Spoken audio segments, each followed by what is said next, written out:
podcast for heroes in the world of Overwatch. This is The Payload.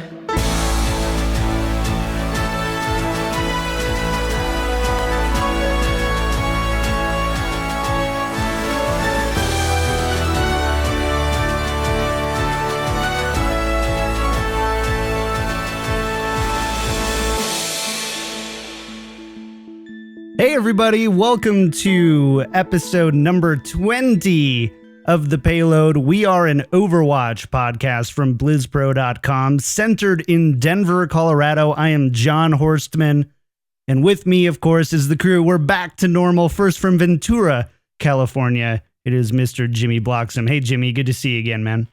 Always great to be here and talk some Overwatch, even though it's been a week since we've played. Holy smokes. Yeah, it's been too long. Withdrawals.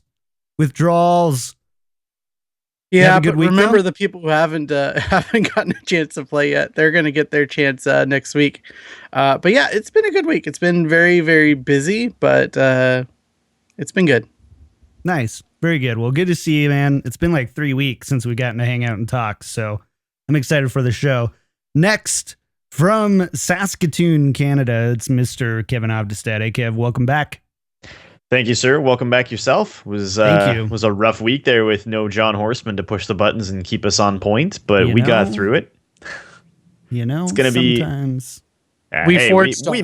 We You managed. guys, honestly, all jokes aside, last week was an amazing episode, so great job. Yeah. In fairness, though, this week I think going to be even more interesting. A little sad, I guess, that we are in the downtime between closed beta and the opening of the pre-order beta next week. No Overwatch for those of you who are keeping track until Tuesday when pre-orders launch.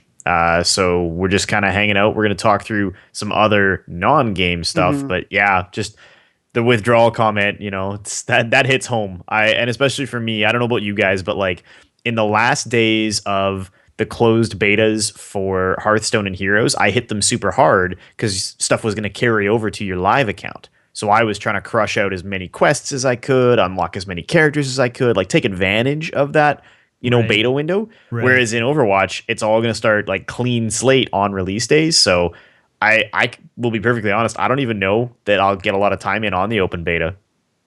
I'm mainly looking to play on consoles and just see how that experience is different.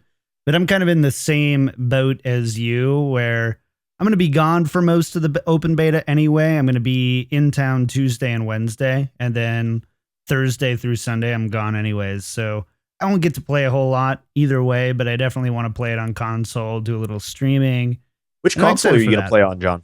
Xbox One. It's the only one I have. Nice. So- Hey, me too. Yeah. So we're definitely gonna have to both check that out and see what it's like. From the people I talked to who were physically at PAX, I heard good things. Obviously, it's a very different game with the level of finesse and control you have, just because your ability to rotate quickly is very different with the sensitivity on a controller. But I think Right. it's gonna be a really good game on console. I really do. Yeah, I have no doubt. I honestly, there are things that I prefer about shooters on consoles, honestly. I know I obviously have a huge bias, playing Halo for so many Right, years yeah. that it's like, oh, I love consoles and think they're so great because of A, B, and C. There are obviously huge advantages to PC shooters and why they've been so popular. And we're actually going to talk about that a little bit later in the show. But I'm a console guy. I love the way that joysticks and buttons feel in your hand when you're shooting something. Just feels a little bit more organically closer to home for me.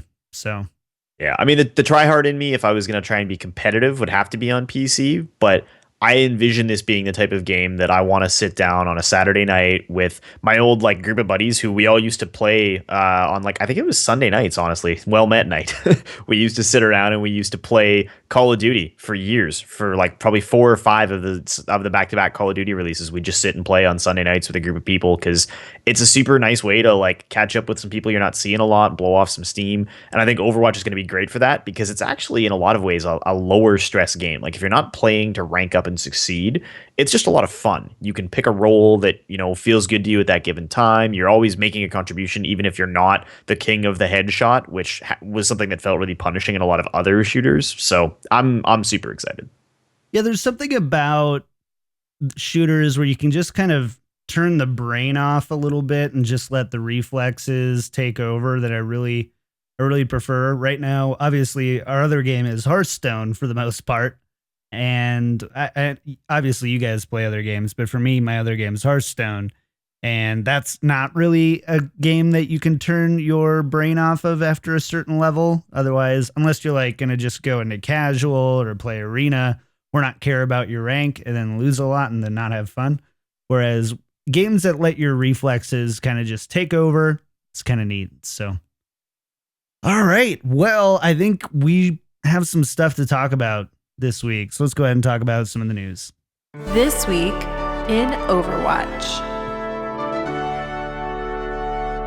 So this week in Overwatch, we've got quite a few new things coming out to talk about, but we're actually going to talk about the newest first. Literally hours ago, we saw the second digital comic for Overwatch featuring Reinhardt. So the first one was McCree, train robbery, stuff like that. This next one is called Dragon Slayer.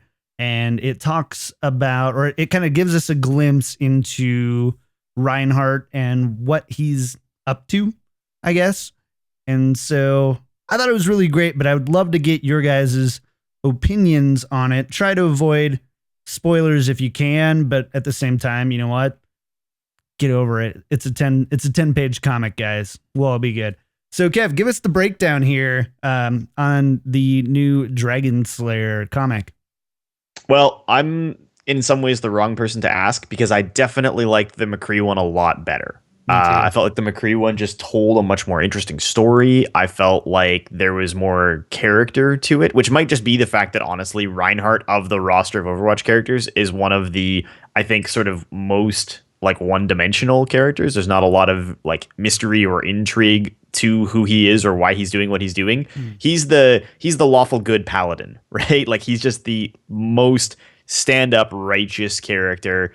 I assume everybody knows, right, that it's not a robot. Reinhardt is a dude inside a suit of armor. So I hope that's not a spoiler. But I thought it was cool that we got a really good look at. Calm yourself, man. Calm.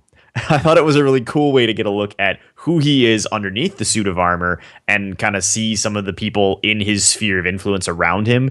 Listen to a little bit of how he talks about like his role within Overwatch and how he felt about Overwatch. Yeah. That was all really, I thought, very impressive. But still, to me, just there's not a lot of depth there, right? I've always preferred characters that have a little bit more push-pull, a little bit of a hint of I'm willing to bend the rules to get what I want to do the right thing.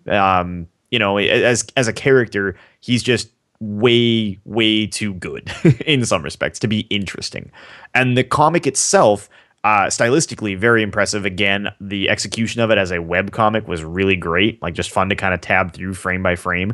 I do feel like because it was so action oriented, it was a little harder to follow. Like the McCree one felt like I got a little bit more development of the character, a little bit more spoken word in the sense that there was more dialogue. Whereas this one, it was like there's several panels in a row of the Batman sound effect that goes whoomp, and that was all there was to see, which made it for me a little more difficult to just get into in some respects. But on the whole, I mean, the execution of these is still very cool. I'm still very hopeful that this is going to be a print series that I can order off the Blizzard store down the road. I dug it. What did you think, Jimmy? I actually really enjoyed it. I'm kind of the opposite. I felt like I enjoyed this a bit more than than the McCree one. Not that the McCree one was bad, but there is going to be a fight. I don't know. I know there is going to be a fight.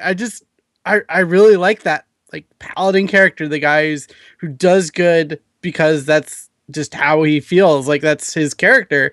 And just seeing kind of the little bit of a backstory behind this. I don't know exactly what the timeline is on this for the story, but it's basically comes in and helps out this town, and it's just really cool to see that. And I really like the brings out the armor, and they're like, oh, we need to fix this up because it's been old and you've had it forever, and can you even fight in that armor still? And of course he does, and it was just really neat to see. I really liked it. I like the backstory of Reinhardt, and I think this is expanding on his character a bit more from what we were kind of just hinted at in the game itself. We always knew he was up there in age. It's kind of one of those like redemption kind of stories. An old trodden warrior coming out of retirement or getting back in the saddle fighting again, and he's still able to save the day. So it's cool. I really like it. I enjoyed it. I see what this is.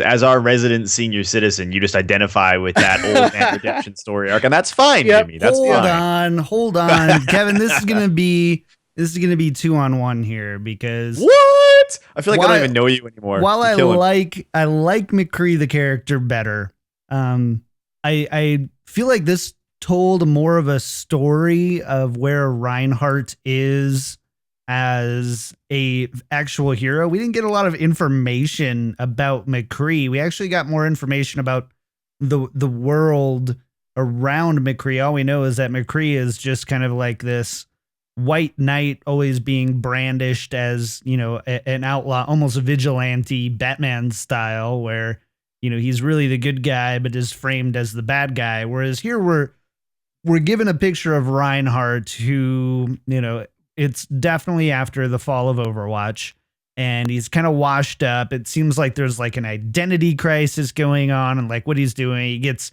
beat the crap out of him, out of his armor. And, it's just kind of like you feel bad for the guy a little bit, and he's got his old kind of crappy suit and things, and he puts it back on and, does some work. And I think that's a really cool story. And Kevin, to your point, Reinhardt has lacked depth, and this story gave me some depth. It gave me a reason to care about Reinhardt where I didn't before. Looked like a guy in a suit. Cool, big deal. Whereas, now it's, well, look at the things he's battling post Overwatch. He's got a crappy piece of suit. Do we know who the other person is with him in the comic? I don't think that's well established at this point. They didn't name her, but she seems like she could play a part in the story. I feel like, basically she's this young woman who's with him kind of as his I guess mechanical tech or something like that is kind of what the vibe I get from this comic.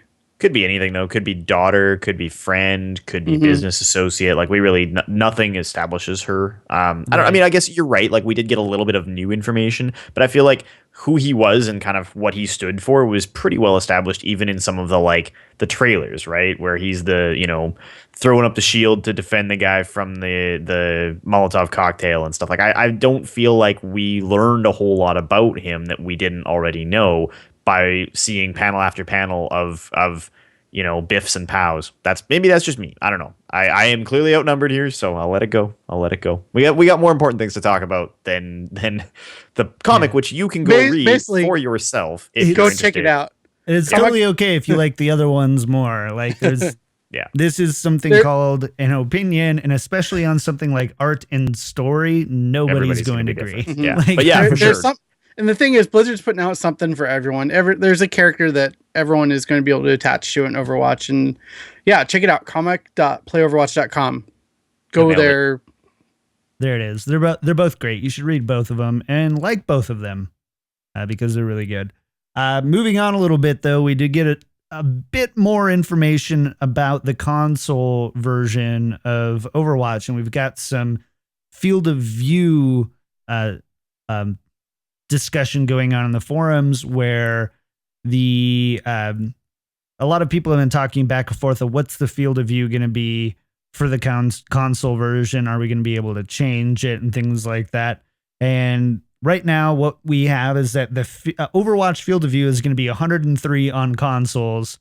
That means nothing on its own. So for it's most shooters by default have about a 70 to 75 field of vision. And originally it was 90, but it felt too small for the gameplay, art, and engines. So you're actually sitting back and you have a little bit larger field of view in Overwatch than other more traditional FPS games.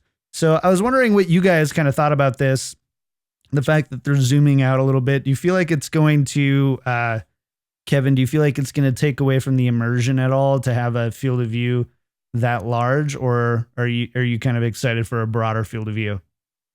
I think it makes sense. And to be perfectly honest, the way the game plays, you do need a fairly substantial amount of information from what's going on around you. I think that really does help in some ways compensate for the fact that you are playing with the limited response, the limited acceleration of a controller. You're not going to have the ability, even with your sensitivity turned all the way up, to respond as quickly as you would on PC. So a wide field of view feels pretty good. I think this is something that's just evolved over time, right? As people have gone to bigger and wider screened TVs, as games have sort of advanced to match that, you want as much field of view as you can realistically get. There is kind of a useful upper boundary before it becomes weird, and it does actually start to feel like you get a bit of a weird fishbowl effect if it's too wide. But I think this is an acceptable compromise, and obviously with no hands-on experience, all I can say is that the pictures look good, and the first-hand experience I've heard from other people has been positive. So I'm gonna take it as this was a decision that was arrived at based on a lot of testing, a lot of feedback. I doubt they missed the mark on it that wildly, because everything else that they've done in respect to allowing people to adjust field of view for this game has been totally on point. So, well, and the other thing is too, if it's not good, they're going to change it, because they've been really responsive to community feedback. When something doesn't feel good, even when they thought that it felt good, they went ahead and made those changes. And so, if it's not good, it's going to be changed. Jimmy, I don't know if you're planning on playing a lot on consoles. I know you're more of a PC gamer at heart. So does this affect you at all? You have any real thoughts? Yeah, I'm planning on picking it up on PS4 just because I know I have some friends who just aren't PC gamers really, and so I'm very excited for Overwatch. So I'm going to be picking it up for PS4, and I'm going to encourage them to get it so we can play together. Bigger field of view is always a nice thing. I always feel like it's a good thing to have in your shooter. I'm just excited to try it out and see how it plays on console versus PC, and see how different it feels. Yeah. I do actually wonder, in a lot of respects, how many people will be for the first time touching a Blizzard product because Overwatch is coming out on consoles. Because I feel like the draw that Diablo had on console was obviously massive. It sold a ton of copies, but Diablo was a pretty well understood product that a lot of gamers had, in some way dabbled with over the course of the years. In Diablo 1, 2, or 3, before it became a console playable game, a lot of people touched a Blizzard product for the first time with Hearthstone when it came out as a mobile game, and I think that was a huge opportunity for Blizzard to hit a new demographic. I think, like, to Jimmy's point, a lot of my friends wouldn't play strategy games, didn't want anything to do with World of Warcraft, whether it was because of the stigma or the time commitment or whatever else, but they picked up Hearthstone and loved it, and they're now interested in what Blizzard has to offer. And if they're not PC guys, they don't have big custom rigs at home, most people have one of these machines in their home entertainment system. Everybody's got some kind of home console. So I think this represents a huge opportunity in that regard. Yeah, I think console is going to be huge. And I love the point that you made about like the interest Blizzard brings in kind of new genres, because I totally identify with that. Never into CCGs before, and here I am playing Hearthstone all the time and doing a podcast about it, of all things.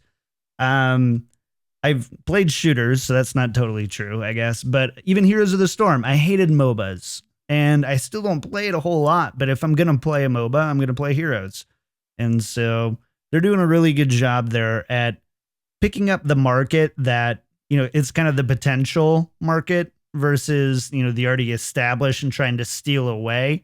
Instead, they're going, there's a lot of people who'd probably love these types of games who aren't playing them because of A, B, C, or D. And so I think it makes a lot of sense. All right. Last but not least in the news here, we've got just a quick reminder for everyone for beta stuff. We always get questions about when's beta starting, when's it ending, how's it working. So we're going to go over it really, really, really quick and then move on to the big feature for the week.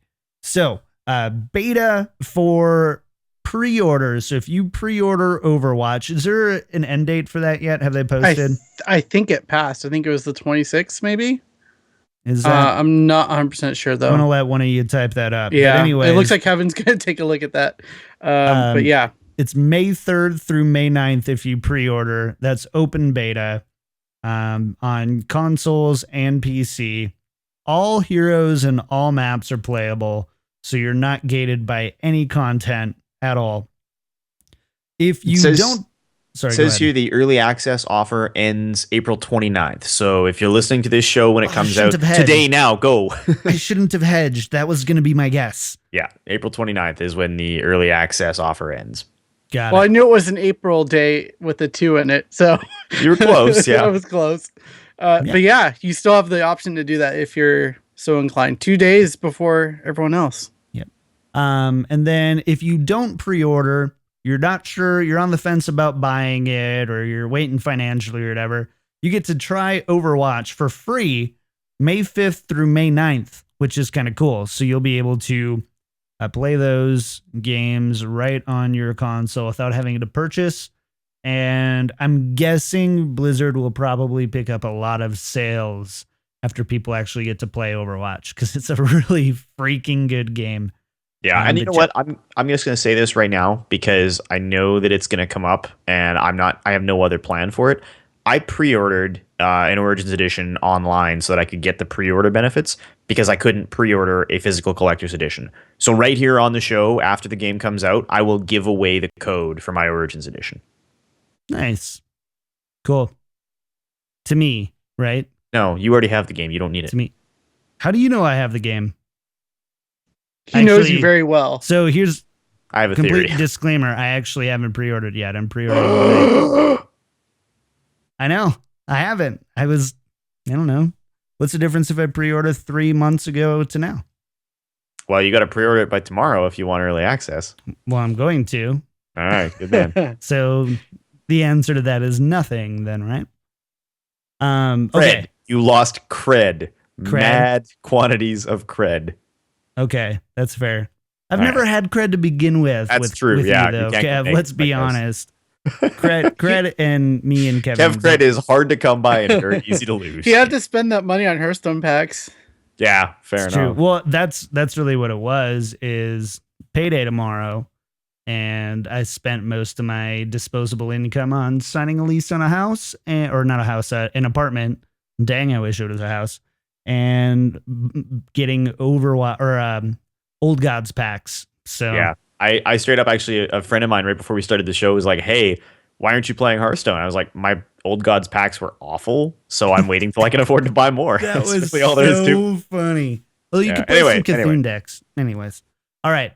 Into the big feature here this week. So GameSpot came out with kind of an awesome series called The Story of Overwatch. It's a 3-part series. Each part is about 20 minutes long.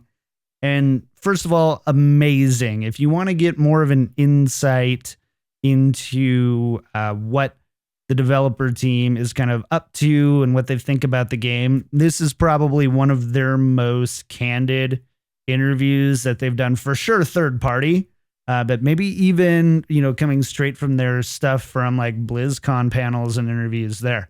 So amazing stuff. You need to watch it out or watch it. It'll be in the show notes for you guys to check out. But to kind of lay a base, Jimmy, you could just kind of give us a general overview about these 3 videos that were posted. Yeah, so what they really did, and I really liked how they broke it up. Each video is about 20 minutes. And absolutely worth your time. Part 1 was the Fall of Titan, and they really kind of delved as much as they could into how Titan became basically the basis for Overwatch, and really got behind the scenes of the team members that were on Titan and how a lot of them had been pulled in, either come to Blizzard freshly from outside the company or had been pulled from other projects and had been working on Titan for years and years and years, and no one had seen it. And then it gets canceled, and it's like just how much of a blow that was to them. Just as a game developer, it's like you're working on this project for 4 or 5 years, whatever, and no one ever sees anything of it. You're like, well, what do I have to show for what I've done there? So they go on to Overwatch, and then the last part of it is so freaking awesome, because I think Kevin and I at least were there at BlizzCon when they announced Overwatch, and just how important that moment was for the Overwatch team to finally have some validation on the game there.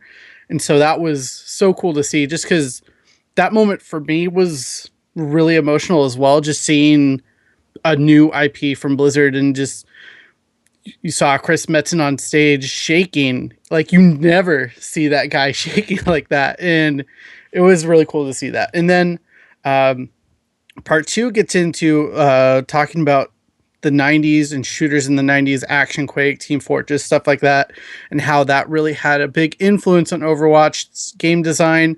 How a lot of the people working on Overwatch were really involved in FPSs in the 90s, just playing. And there was a really funny story. Like, 2 of the developers apparently were on the same Team Fortress clan and had no idea that they like randomly fanned out one day. And that was a really cool story. And then part 3, the 21 Heroes Salute, really delved deep into the design of the heroes, how they came about. And I think one of the more interesting things was we had kind of, I think, thought that this was the case in 2014 when Overwatch was announced, but Tracer was basically pulled right from Titan into Overwatch and became the main character for that. And the other thing I really liked was Pharah, who's like my favorite hero in the game. Basically, they were like, we need someone with a rocket launcher and a jetpack and someone awesome. And that's kind of how do we get tribes into this game. How do we get tribes into this game? And yeah, that's basically the overview of the 3-part series, and it's absolutely worth checking out. I mean, I loved it and couldn't wait to see each episode, because they released them over the course of 3 days. So I was like always checking, is it up? Is it up? Is it up? I mean, what do you guys think? I imagine you guys felt pretty similar to how I felt, Kevin. Yeah, I mean, by and large, I think you hit a lot of the high notes. There was stuff in here that I definitely appreciated. I feel like they've still definitely hedged a bit on the full details surrounding Titan, in large part because Blizzard, true to form, when they do can something, tends to find ways to recycle parts of it later, right? We've actually seen examples of stuff that was maybe going to be part of a new game or new genre that's resurfaced in like a Diablo or something like that. So it's definitely, I think, probably in their best interest to hold back some of the stuff that might still see the light of day down the road in some capacity. There's a lot of people, for example, making a corollary example out of the Nova missions in StarCraft that are recycling a lot of the core concepts and content that were originally slated to be in StarCraft Ghost. So I know if you want to go do some separate reading on the Titan problem specifically, you can get a lot deeper down that rabbit hole if you feel like it than what was in this video. A lot of people speculating on maybe the fact that Activision had to step in a little bit because of Destiny and the sort of comparisons that were being drawn between those two franchises, Titan and Destiny. But the 90s shooter part, I think, was the one that really spoke to me, because the whole FPS genre, and I don't want to, John will have a better answer for this than I do, but it felt to me for a long time like the whole FPS genre kind of swung very heavily into that very like militaristic, realistic style. You got the Battlefields, the Call of Duties, like that was what was popular. It's what sold copies. And we just stopped. We stopped getting the games that I grew up on. We stopped getting the Dooms and the Quakes and the Heretics and the Hexens and the, you know, all of these games where there was crazy physics and cool weapons that had different functions. We traded them away for take this AR-15, go prone and shoot a guy. Like, and that has its value, obviously.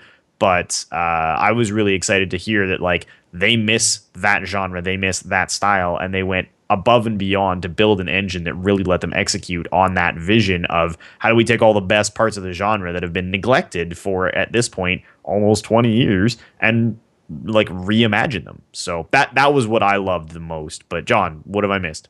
Not really anything. The one thing that really surprised me when they were talking about how they were designing heroes, I'm going to post a link in chat, but Chris Metzen actually had drawn Soldiers 76 like what, 30 years ago, 20 years ago, something like that. A little less than 20. Yeah. Yeah. A little less than 20. It was a long time ago. Long time ago. And it was in the game is like, this is a great idea for heroes. So they made Soldiers 76. And like, I think that's really cool how they've gone with a very open hero design for Overwatch. It's not like, okay, here's the type of hero that we need, or we need to get, this demographic or nationality or body type of female or male or anything like that, or we need more robots or things like that. But instead of going, some of them came mechanics first and then what they look like later. Some were like, here's what they look like, what can they do? And third were like, what are we missing? What do we want to know that's fresh that we can fill in holes in the story?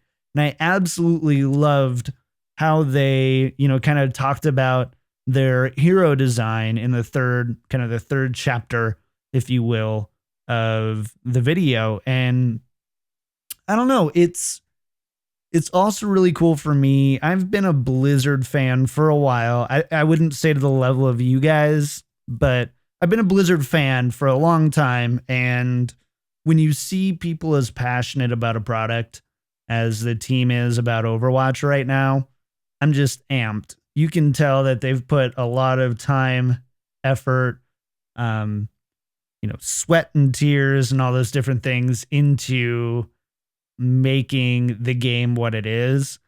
And kind of like this, they're really positioning it as almost like a Phoenix type story of like, we failed, we sucked, we were beating ourselves up, like everyone's doing some of the greatest work on the greatest games in the world, and then this group of people literally is just standing on a smoking pile of, a garbage trashed game that they canceled.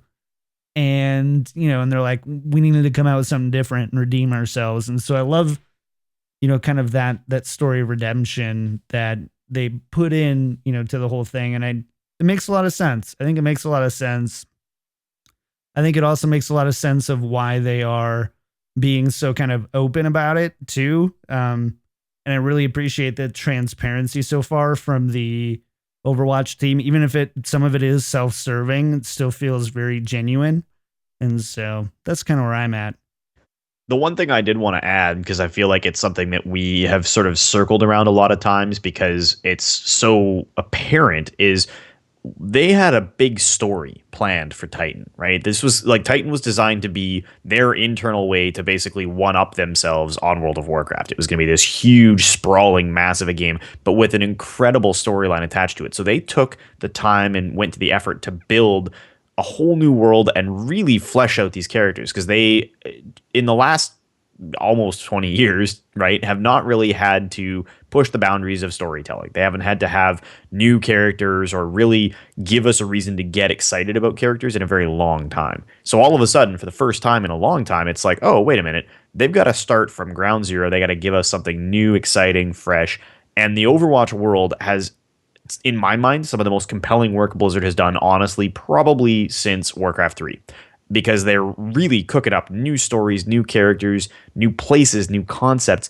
And for the first time in a Blizzard franchise, they're also working within the constraints of the real world, right? These are people and places and things that are set on Earth, which they've never done before. So I think this has the potential, because the game is just an execution element of the overall Overwatch franchise, to be someplace where they get to do a lot of really cool stuff. We're seeing it with the comics. We're seeing it with the animated shorts. Like the world of Overwatch is going to be probably one of the biggest they've ever done.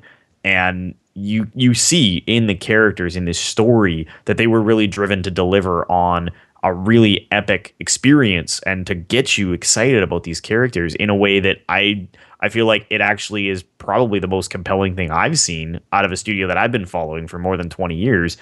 In the last long time. Like, I haven't been this excited about something they've done character-wise or, concept-wise, literally since probably Warcraft 3, probably in now almost 15 years.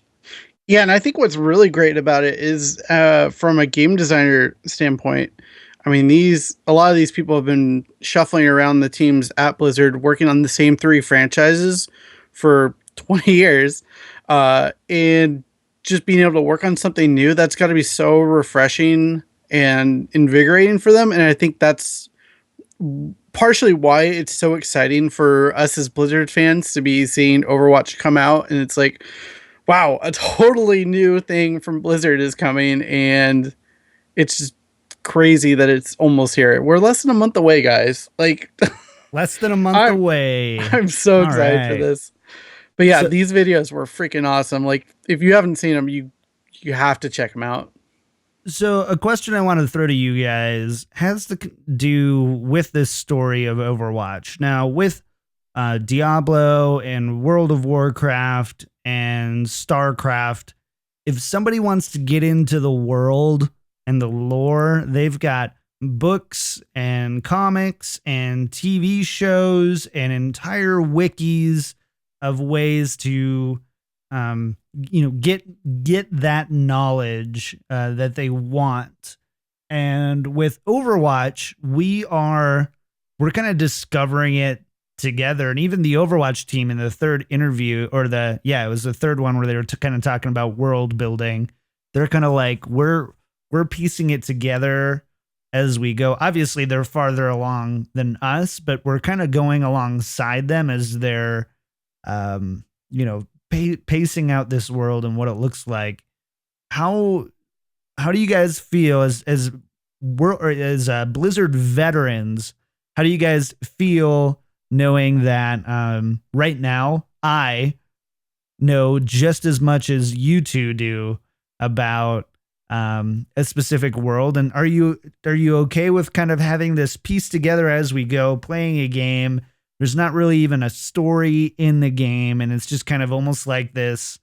It's almost like a hide and go seek Easter egg way of putting together this world. Are you a fan of this way of storytelling, Kevin?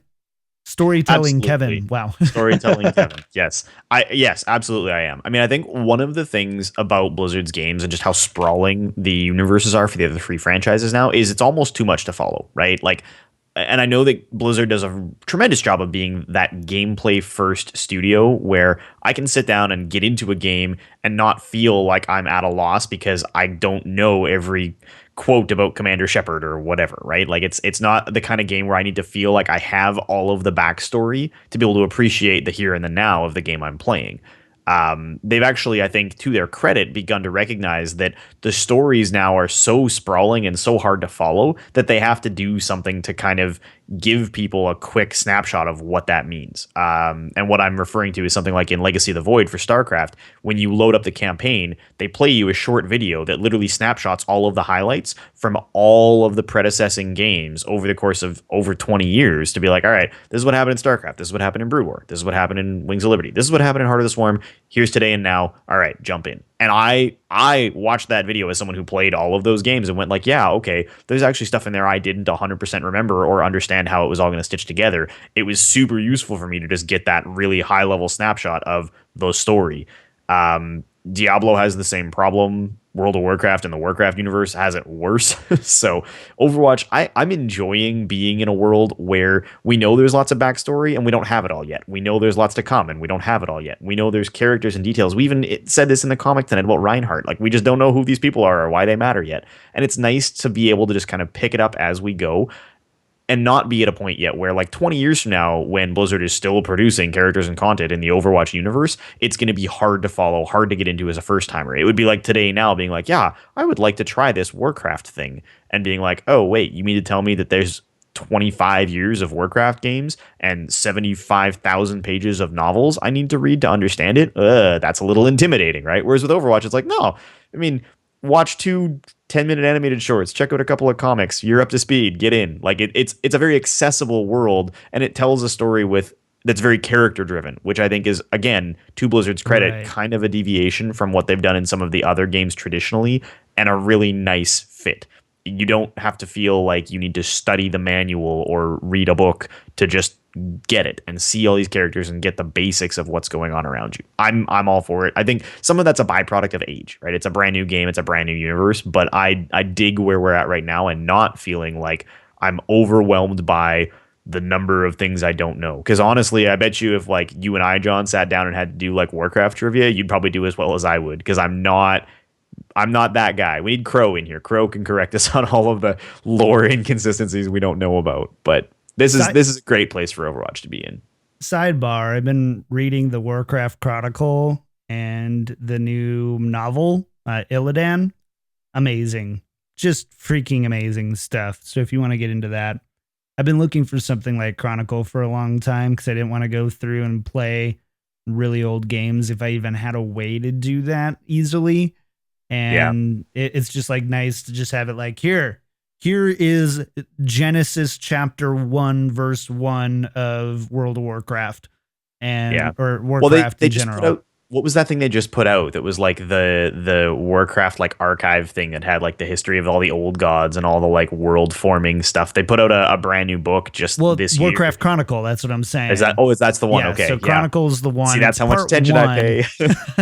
It's part 1 of like, I think they're going to do like 3, I think they said. And yeah, this one's all about like the history of the universe and the old gods and the titans and demon lords. Amazing. So cool, but it is kind of overwhelming. And the fact that Overwatch doesn't have that, I do think actually makes it more appealing to people who don't want to try and understand like, who are all these people and why do I care? Like, I just want to go kill orcs. Right. Let but me it's go also kill nice orcs. that they finally have like a centralized place.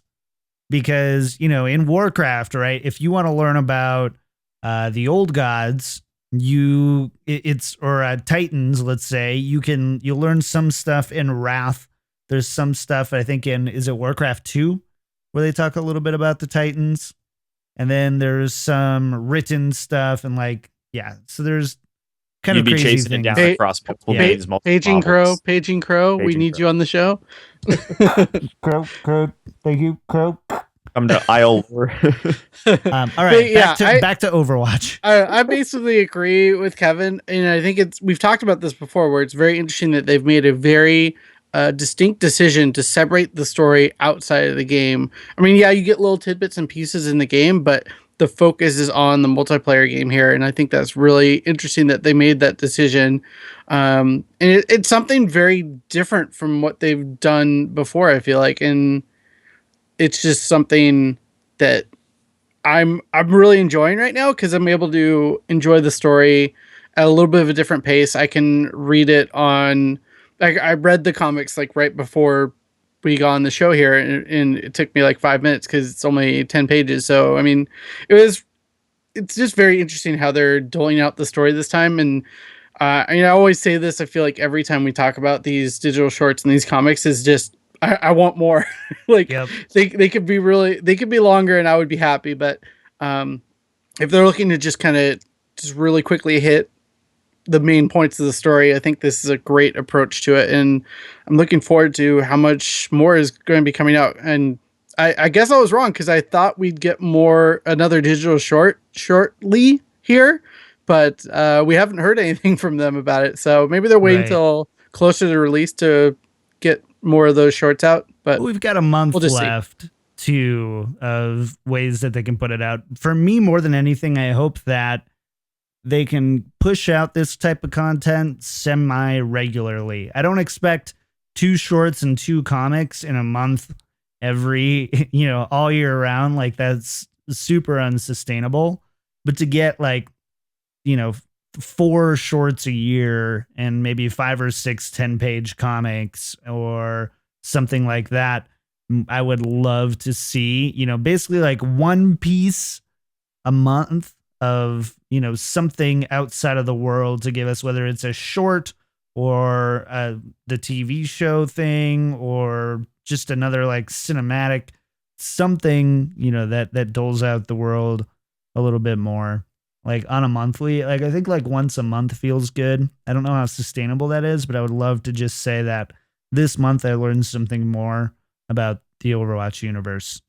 No, I bet you they got a ton of this stuff already prepped and ready to go. I think you guys are way underselling this. I think we should be sitting here, the 3 of us, being like, no, Blizzard, this is unacceptable. When is the Overwatch movie coming out? I want a full feature-length film covering the Overwatch universe, and I want it by Christmas. Go. Wow. Right though, really? Yeah. I feel like they're doing such a bang up job already. The content's coming in at an awesome pace. There's lots of it probably still in the pipe, ready to come out. And I mean, I'm sure we've had this conversation before, but I will be truly astonished, especially if the Warcraft movie does well at all, if a Pixar level movie about Overwatch isn't something that's already on their radar. Yeah, I mean, I think that is definitely going to happen at some point. And I think the success of these shorts have shown that. But it's just, I don't know how often they can do that. I don't know how often we can get that type of content, especially from a gaming house, right? Now, to be honest, to be perfectly clear, Blizzard has the best like cinematics and lore departments, I feel like, in the game, or in the whole industry. Everything that they're doing across all of their different worlds are just incredible.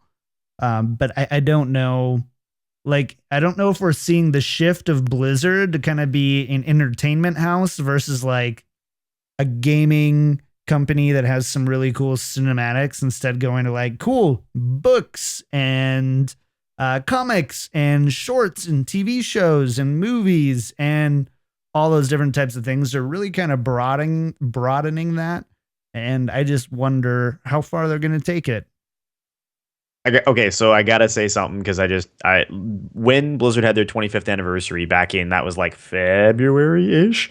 I actually got to interview the like executives, right? I got to interview Mike Morhaime and Frank Pierce and Chris Metzen. And when I did the interview with Frank Pierce, he basically said straight up, like, when they started the company, it was a very specific choice to call it Blizzard Entertainment and not Blizzard Studios or Blizzard Gaming. Like, they've known all the way along that they wanted to be a multi-platform production house. They never wanted to just make games. They wanted to tell stories, and they were going to tell those stories in a variety of mediums. Games were their first medium, but they were never the only medium. Blizzard's had one of the best cinematics teams in the industry all the way back. Obviously, what they can do in the modern era with the tools and technology we have now blows stuff they did back in the early 90s out of the water. But no, I mean, I think it's a very conscious decision. And with Overwatch in particular, I think they've even been pretty upfront and said pretty openly, like, they made a game that didn't have a single player component because they were going to tell the story in the other mediums. And we've watched them over the last year or two make acquisitions in a variety of spaces, buy out companies and hire people that suggest that they're doubling down on that for sure. Right. Oh, all right. Well, I think that about wraps up. Anything else we need to hit on this video before we get out of here? I did want to really quickly point out on that last video. I really wasn't expecting them to really talk about this, but Jeff Kaplan really went in depth about the whole Tracer controversy. And I know I've been one to be like, oh, I don't want to talk about it in this show, but I thought it was just very interesting that Jeff Kaplan did take the time to really talk about it during this video and really explain what really happened kind of behind the scenes and that thought process on that. He was like, oh, I was browsing the forums late night and I saw that post and I just posted what I thought, and it didn't expect it to blow up like that. But in the grand scheme of things, as controversial as that was, and I think it was really a non-controversy, but there, at the end of the day, Jeff Kaplan's like, if that's our biggest controversy with this game, and not that the game is garbage, it's unbalanced or whatever, like, that's really not that bad in the grand scheme of things. Right. Yeah. Yeah. A part of me was hoping they would just let it die. Like, they just wouldn't respond to it, because I feel like as a company, they've done such a good job over the last several years of being more community focused, more accessible, talking more. And these interviews and the stuff they put out about the history of Overwatch and Titan really speak to the fact that they're not scared to get out and just be honest with their players and their community. But sometimes some of that stuff, when a very, very small group of people go after them for something that's very, very irrelevant, I feel like they are within their rights to just kind of look the other way and not deal with it. And I know we've talked about this a fair bit behind closed doors about how, the statements of like, if one person can get Tracer changed, why can't one person get Warcraft Legacy servers? And like, it's just, it creates a perception that they need to respond to every community complaint. I feel like this was an example of something that really got blown out of proportion. And I'm hoping that that's the last we hear of it, because it wasn't that big a deal. It's still not. There's a reason we never covered it on the show, because it just didn't matter. Well, yeah, I think really quickly, I think it was just the nature of GameSpot being there at the time when it happened, basically. Yeah, okay. Otherwise, I think it would have been not talked about. Sorry, right. John. Yeah, it is over. Like, it is over, but they, shot this 3-4 weeks ago, where it was very, very right much in the heat of it. Yeah. And you know what? Honestly, though, Kev, I'm going to say one person can change things, and that is, I think, okay to a point. Like, if it's they already hated it anyway. or they didn't hate it. They already like didn't like the pose as is. Somebody posted and like, yeah, you know what? That makes sense too. We've been thinking about pulling it. We're just going to pull it. Done. That's okay. Yeah. Oh, I mean, I'll be the first person to admit, like, I am very much acutely aware of how one person can get something changed or something can get done by a small group of people. And there's a million examples of people like where Blizzard works tirelessly to overnight out a new build so that somebody can see something in one of their games before something happens. Like, I don't want to call anything specific out because I know there's some very personal, very sensitive stuff that's been done over the years, but like, I have watched them use ideas where I look back at things that I wrote and suggestions I made and think, okay, well, they either read exactly what I wrote or somebody in-house had the exact same idea that I did at the exact same time, because that's way too close for it to be a coincidence. And that's great. Like, it's great that they're so open to hearing what their community has to say. I feel like as soon as you slap the label controversy on something or it gets picked up by the like traditional gaming media and blown out of proportion like that, that's when it starts to become something it's not. And I really hope that this isn't indicative of Blizzard feeling like they need to defend their character design decisions in Overwatch on a go forward basis. That's all. Yeah. Yep. And I think the other really kind of tangential thing about this is that Jeff Kaplan really came out and was like, I make the final decisions on this game, so this reflects on me and what I want as far as the vision of Overwatch as the game director. And I thought that was just very interesting because you don't normally see a game director be like, the buck stops here. Everything that goes to this game, I approve, etc. So right. I just thought that was very interesting because that was kind of a part of that whole pose shenanigans. Right. The pose shenanigans. All right. We got to get out of here, guys. It's been a good show. But it's time to go. So thank you guys so much for hanging out with us in chat. If you guys do want to check out the live show, we stream Thursday nights at 7 p.m. Pacific Standard Time over at twitch.tv/BlizzPro. Always a good time. And of course, if you can't make it live, the VODs are on YouTube. And obviously this is a podcast, so we're on the podcast outlets as well. Emails, no emails this week. So especially this next month without beta, we would love to talk more about the topics and discussions that you, the listeners, like to pose. So send us your emails to thepayload@blizzpro.com and we'll talk about them on the show. And reviews as well. No new reviews, and we like reviews. So if you like this show and you want to help us out, there's not a whole lot that can be done except for write a review. That's like one of the only things. That and send us emails and listen. Like, those are the only ways to kind of support a podcast. So you're doing 2 of those 3. If you want to do 3 of 3, write a review. And that, yeah, let's do shout outs then. Kev, you're up first. Cool. Well, I mean, on the heels of you announcing your absence next week, I feel the need to let you guys know that the next 2 months are crazy for me with work. As it stands, I'm looking at my notes on my desk here, and I think I have 4 separate work trips that are going to take me out of country in the next, 8 weeks. So things are going nuts. Esports is going places in ways that I didn't believe would happen, I mean, in my lifetime, let alone in the first year at my job. So very cool stuff, lots happening. You guys will be able to check out some of my projects coming up here in the very, very near future. If you want all the details, follow me on Twitter @lackofrealism. And I did get my streaming vectors from our stream vector guy, Dreadscythe of Scythe Designs. So I will hopefully be running some test streams this weekend. Come chill and let's play some Hearthstone or something on the weekend. You can find me at twitch.tv/OdinTV, Odin with 2 N's. Nice. What about you, Jimmy? Yeah, it's similar to Kevin. I'm not going out of the country anytime soon, but just very busy with the Heroes esports stuff. I became a permanent host for Heroes Hype, which is an amateur series on Wednesday nights. So that's kind of my big thing of the week, and casting whatever events I can. The best way to find out what I'm doing at DJ Tyrant. I also streamed on Monday night, and I streamed a bunch of Heroes of the Storm, and a lot of people came out, and it was really fun. So thank you everyone for your support on that, and I really appreciate it. And I'm looking forward to Overwatch. Nice. Well, as for me, I've also got some busy stuff I can't talk about, probably won't be able to talk about till July or August. But there's one big thing in my life that I'm able to talk about. I actually, this last week, launched my very own personal Patreon.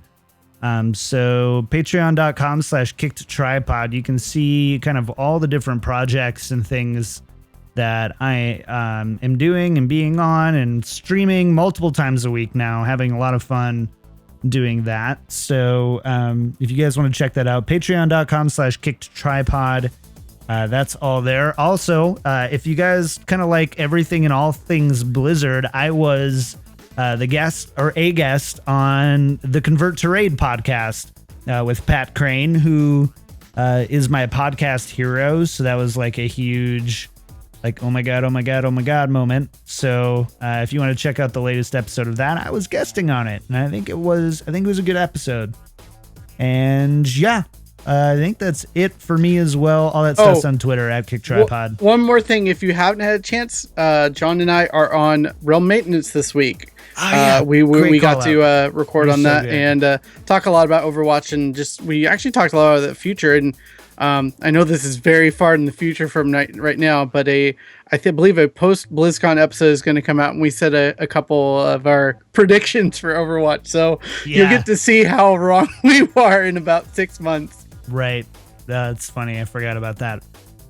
All right. Well, let's get out of here. You can find more Overwatch stuff throughout the week at overwatch.blizzpro.com. And a big thank you to Jake Buttineau of jakebuttineau.ca for all of our audio stuff. It sounds amazing. Check them out.